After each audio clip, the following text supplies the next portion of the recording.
Why do airlines charge much more for tickets purchased at the last minute, while Broadway theaters follow the opposite practice?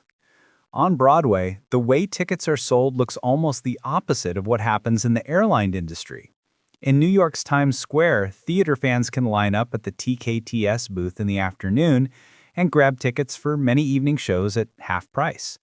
By contrast, someone who buys an airline ticket on the day of the flight usually pays much more, sometimes double the normal fare. Why does this happen? For both airlines and theaters, an empty seat at the moment the curtain rises or the plane takes off means lost revenue forever. Their common challenge is to sell as many seats as possible without sacrificing too much money per seat. Airlines figured out long ago that last-minute buyers are often business travelers. These customers care less about price and more about convenience, so airlines keep discounts for those who book far ahead, mostly leisure travelers, while charging full price to late bookers. Broadway theaters, however, face a slightly different dynamic.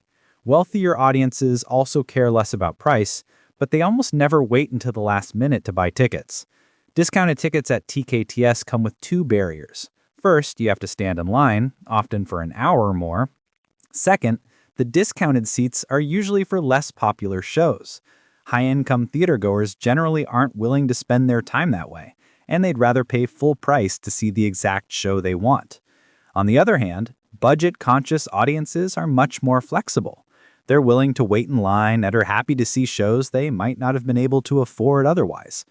So while the hurdles look very different, queues at TKTS versus strict airline pricing rules, both systems serve the same purpose: filling more seats, spreading fixed costs over more customers, and keeping overall revenue higher than it would be otherwise.